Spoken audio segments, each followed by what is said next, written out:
भैया इसकी जहाँ लगी रहने दो। सब लोग पीछे आइए सब लोग। बहुत बहुत स्वागत है। उनका नाम अभी पहुंच दिया है। सभी हमारे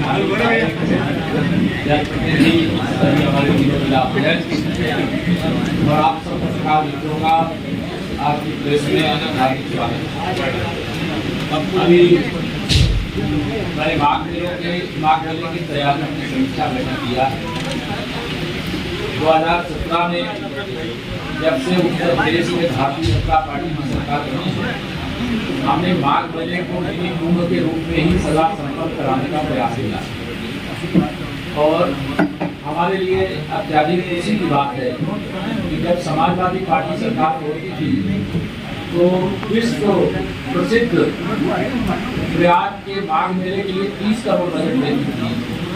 और जब से भारतीय जनता पार्टी की योगी जी के नेतृत्व में हमारी सरकार बनी है, तब से हम माघ मेले के लिए 90 करोड़ से अधिक का बजट देने का काम करते हैं। और इसके कारण से चाहे हमारे जितने भी साधु संत में, चाहे जितने भी कल्पवासी आवे, चाहे जितने भी तीर्थयात्री आवे, उनके लिए जो भी आवश्यक व्यवस्थाएं हैं वो करने में हमें सफलता मिलती है।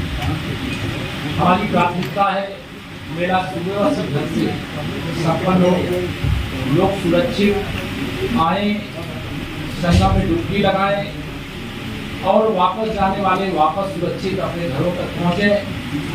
और जो कल्पवास करने वाले वो कल्पवास का भी जो अनुष्ठान है वो अपने न्यूनतम ढंग से संपन्न करने का काम करें। यह निर्देश दिया गया है कि जितनी भी संस्थाएं पहले से यहाँ पर लगती रही हैं और विशेष तौर से मेला क्षेत्र में सेवा करती रही हैं, उनके लिए जो सुविधाएं मिलती रही उसमें कोई कटौती किए बगैर उनको ढंग से अपने संस्थाओं को स्थापित करने और संचालित करने में कोई कमी न रहे, इसके लिए भी निर्देश दिया गया है। क्योंकि इस बार बाढ़ का समय अधिक समय तक था, जमीन की थोड़ी समस्या आ रही थी, लेकिन सभी जो हमारे पूरी साधु संत हैं, अखाड़े हैं, जो हमारे अलग अलग संप्रदाय के संतगण हैं, उन सब से बैठ करके बातचीत करके उसका रास्ता निकाला जा रहा है। अविरल और निर्मल गंगा मैया का प्रवाह भी यह लगातार बना हुआ है।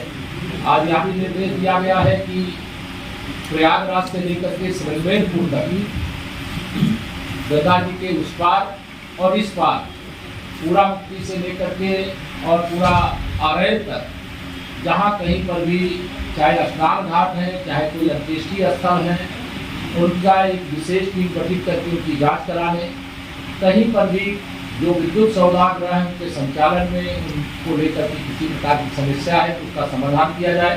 और अगर विद्युत सौदागर बनाने की आवश्यकता होती तो वो भी बनाने के निर्देश दिए गए हैं।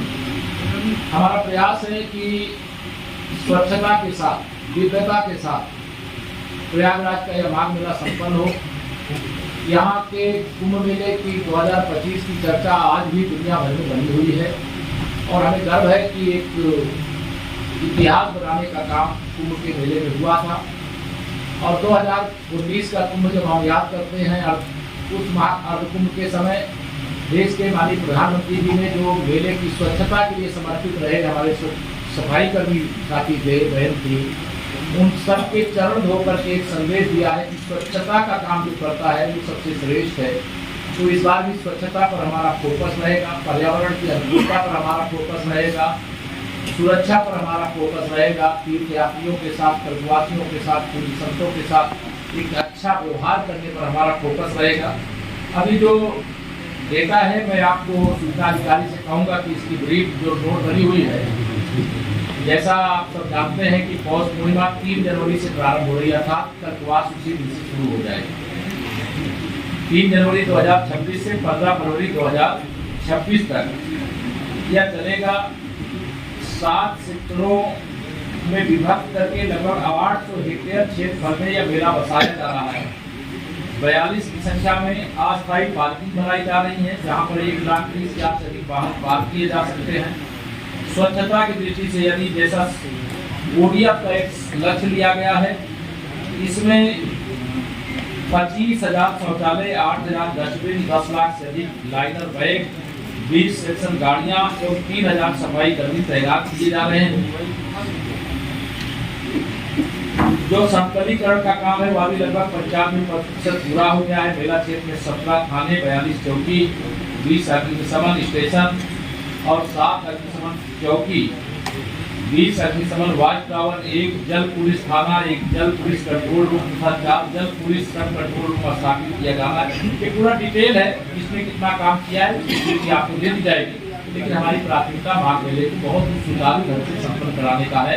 जैसे कि माघ मेले में ही कुंभ मेले की स्मृतियां लोगों में ताजी हो जाए, प्रयागवासियों से जरूर मैं अपील आप सबके माध्यम से करूंगा। सरकार की ओर से जो भी व्यवस्था है वो समझी जाएगी, लेकिन समाज का भी उत्तरदायित्व जब इस प्रकार का कोई बड़ा आयोजन होता है तो उतना ही रहता है जितना सरकार का रहता है। तो समाज भी तीर्थयात्रियों की सेवा के लिए अपनी जिम्मेदारी को समझ करके उनकी सेवा, उनकी सुरक्षा, उनकी जो भी मदद करना संभव है करने के सहयोग। संतोष देवी अगर लगे ना तो अच्छा रहेगा।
माता की जय जोर शोर से क्यों बोलना। आज ही के दिन 16 दिसंबर को भारत की वीर सेनाओं ने पाकिस्तान के 90,000 सैनिकों को घुटने टेकने पर मजबूर कर दिया था और भारत के विजय का तिरंगा फहरा दिया था। आज विजय दिवस है, इसलिए फिर एक बार बोलिए भारत माता की। और वंदे मातरम की 150वीं वर्षगांठ हम लोग मना रहे हैं, इसलिए वंदे मातरम भी बोलना। बोलिए वंदे वंदे वंदे। आज हम सबके लिए बहुत ही गर्व का भी दिन है, प्रयागराज की दृष्टि से, प्रदेश की दृष्टि से, देश की दृष्टि से। हम प्रयागराज नगर निगम के द्वारा श्री गणेश केसरवानी जी जो हमारे महापौर हैं, प्रथम नागरिक हैं, उनकी अगुवाई में यहाँ पूरा पार्षद दल भी मौजूद है, हमारे सभी सम्मानित विधायकगण भी मौजूद है, पार्टी के सभी वरिष्ठ नेता मौजूद हैं। सबकी मौजूदगी में संत तिरुवल्लुवर, इनका जो रांची स्वयंसेवक संघ के स्वयंसेवक हैं, उनको ये याद होगा जब हम एकात्मता स्त्रोत का पाठ करते हैं तो उस पाठ में ऐसे महान संत का नाम आता है। और ऐसे एक संत नहीं, चाहे भगवान हो, चाहे महापुरुष हो, चाहे संत हो, जिन्होंने देश के लिए, समाज के लिए, संस्कृति के लिए अपना कोई योगदान दिया है, उनकी स्मृति को बनाए रखने के लिए, उनके प्रति श्रद्धा को बनाए रखने के लिए इस प्रकार के प्रयास होते हैं। और माननीय प्रधानमंत्री श्री नरेंद्र मोदी जी के नेतृत्व में 2014 से आपने जब से देश में सरकार बनाई है, तब से लेकर अब तक एक नहीं अनेक ऐसे प्रयास हुए हैं जिसमें भारत को जोड़ने की जो ताकत खड़ी हुई है, एक भारत श्रेष्ठ भारत का जो देशवासियों के अंदर भाव पैदा हुआ है, उसके बारे में जितनी प्रशंसा माननीय प्रधानमंत्री जी की जाएगी, जितना देशवासियों के प्रति कृतज्ञता ज्ञापित की जाएगी कि प्रधानमंत्री जी ने अगर देश हित में कहा कि आजादी के 75 साल हुए हैं, हर घर में तिरंगा फहरा दो, तो किसी ने कोई देरी नहीं की, हर घर में तिरंगा फहरा करके बता दिया कि हम एक हैं, हम एक थे, हम एक रहेंगे। उसी के क्रम में राष्ट्रीय स्वाभिमान का प्रतीक है, राष्ट्रीय एकता का प्रतीक है, और इस समय एकता का वर्ष है। हम देश की एकता के लिए बहुत दिया है, जाति के नाम पर, परिवार के नाम पर, क्षेत्र के नाम पर, व्यक्ति के नाम पर। अब राष्ट्र के नाम पर सब कुछ भारत माता के लिए न्यौछावर करने का समय आ गया। और 2047 विकसित भारत, विकसित उत्तर प्रदेश, विकसित प्रयागराज के कार्य को लेकर के आप सब आगे बढ़े। आप सबको मैं आह्वान करूंगा, हमारे पुरखों ने, हमारे जो चारों धाम हैं, आप कल्पना करिए, आप में से बहुत सारे लोग गए भी होंगे। कोई कहां उड़ीसा है, आज वहां पर जय जगन्नाथ जी, वहां भी भाजपा की सरकार है, वहां एक धाम है। गुजरात में तो लगातार भाजपा का कमल खिला हुआ है, वहां द्वारिका जी का धाम है। तमिलनाडु, मैं अभी द्वारिकाधीश जी की बात कर रहा हूं, चारों धाम की। मैं तमिलनाडु में, आप में से कितने लोग गए भगवान रामेश्वरम, भगवान श्री राम अयोध्या में पैदा हुए और भगवान शिव का लिंग वहां पर स्थापित करके राम के शिव जो है, रामेश्वर, राम के जो ईश्वर है, वहां पर स्थापित किया। एक धाम हुआ है केदारनाथ धाम, ये तो पहले उत्तर प्रदेश का हिस्सा था, उत्तराखंड में है। केरल जो स्वामी विवेकानंद शिला स्मारक है, आप कभी जाइएगा, वहां भगवान पद्मनाभ स्वामी जी का तिरुवनंतपुरम, दक्षिण भारत केरल में कमल खिल गया, वहां के नगर निगम में भाजपा की सरकार बन गई है। भाई बहनों, पद्मनाभ स्वामी जी का, उससे थोड़ा आगे जाएंगे तो वहां पर कन्याकुमारी विवेकानंद शिला स्मारक है। कोई गए होंगे, जाइएगा, दर्शन करिएगा। एक भारत श्रेष्ठ भारत, स्वामी विवेकानंद कहां पैदा हुए? पश्चिम बंगाल में पैदा हुए, लेकिन प्रयागराज में भी स्वामी विवेकानंद जी हैं। नेताजी सुभाष चंद्र बोस कहां पैदा हुए? पश्चिम बंगाल में पैदा हुए, लेकिन अगर प्रयागराज के अंदर देखो तो सुभाष चौक के नाम से आप सब जानते हैं। मतलब एक भारत श्रेष्ठ भारत का यही बेहतरीन दृश्य है कि अगर भगवान तिरुवल्लुवर जी की मूर्ति तमिलनाडु में लग सकती है तो प्रयाग और उत्तर प्रदेश में भी लग सकती है। अगर तमिलनाडु के लोग बाबा विश्वनाथ जी का दर्शन आकर के गंगा जी में डुबकी लगाने के लिए आते हैं तो प्रयागराज के लोग और उत्तर प्रदेश और देश के बाकी प्रदेशों को लोग तमिलनाडु के अंदर भी जितने हमारे तीर्थ स्थल है वहां दर्शन के लिए जा सकते हैं।